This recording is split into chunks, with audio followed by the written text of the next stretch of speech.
Magandang araw mga kaibigan. Bigyan natin ng reaksyon, opinion itong post ang balita ngayon. Sheriff, nakiusap, huwag nyo na akong idamay. Nakiusap ang dating court sheriff na si Abby Andres na huwag na siyang idamay sa anumang partisanong usaping politikal matapos siyang maisama sa listahan ng mga testigong nais iharap ng House prosecution sa impeachment trial ni Vice President Sara Duterte. Sa isang public announcement, sinabi ni Andres na ang kanyang kasalukuyang posisyon sa Korte Suprema ang dahilan kung bakit matagal na niyang piniling huwag magkomento tungkol sa insidenteng naganap noong 2011. So ganito ang kanyang statement kasi gustong gawing testigo ng prosecution. Please do not involve me in any partisan political matters. I have been appointed in the Supreme Court as a Human Resource Management Officer, a second level position. It is my position ever since to refuse to comment on the incident when I was holding a first level position, particularly Sheriff 4 of the Regional Trial Court. The media reports are self-explanatory. Sabi niya.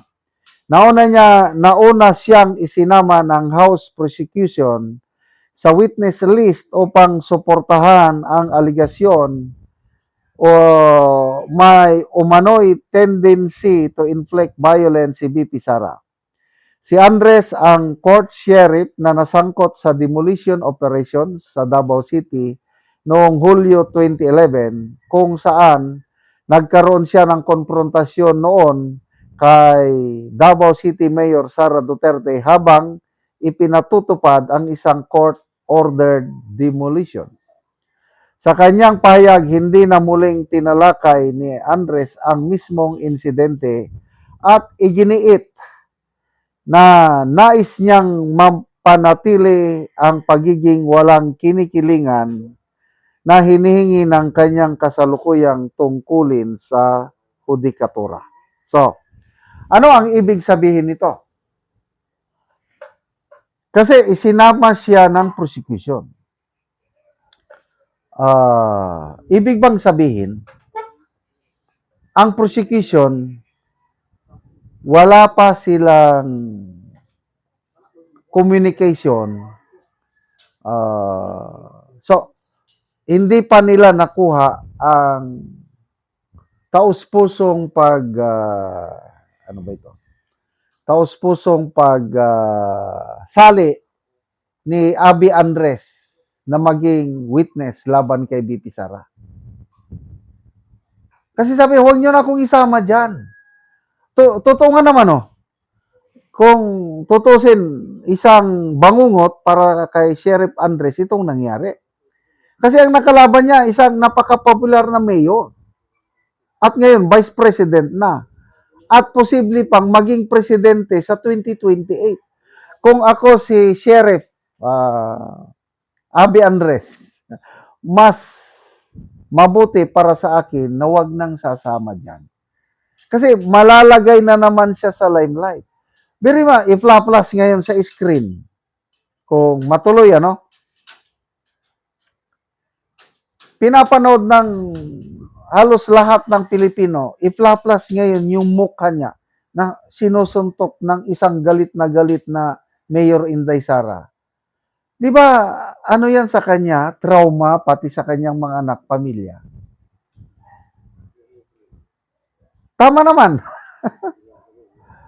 Mataas ng posisyon niya doon. Human Resource Officer ka ng Supreme Court, mataas yun. Tahimik na ang buhay niya ngayon. Tapos ngayon, ginugulo ng prosecution. So, kung ako ano yung tanungin, parang lumalabas na wala pang express approval o hindi bukal sa puso ni Sheriff Abby Andres. Sheriff noon, I don't know, HR manager and Abby Andres na magiging witness siya. Kailan kung aprobahan ng impeachment court na mag-testify siya, wala siyang magagawa sa tingin ko. Correct me if I'm wrong. Parang unwilling witness. Kasi naman, wala namang, sabi nga ni Attorney Guanzon, bakit? Impeachable officer na ba si Mayor Sara noong 2011? As simple as that.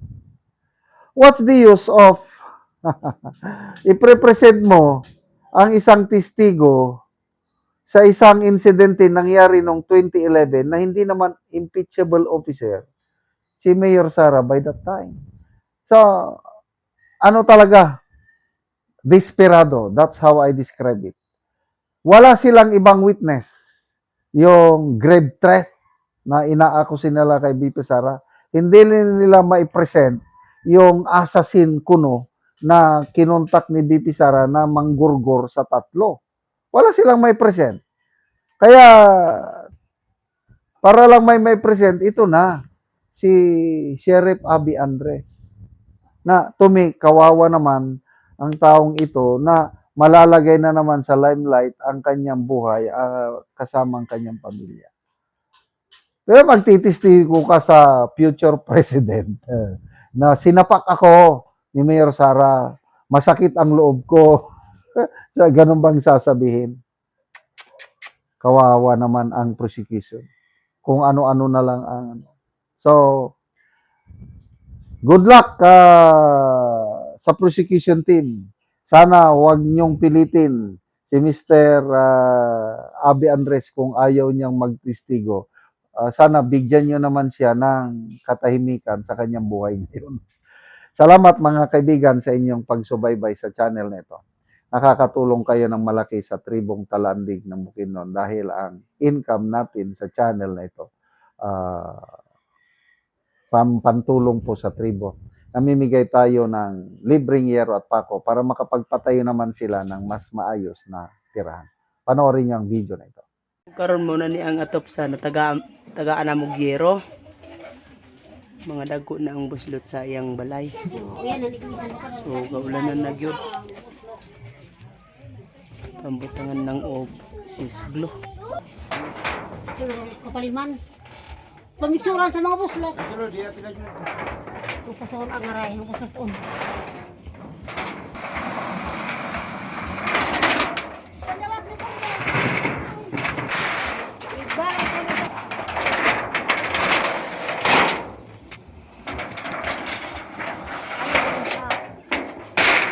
So mo na ni ang yero nga among gihatag para mapulian to ang ilang atop ng mga buslot na.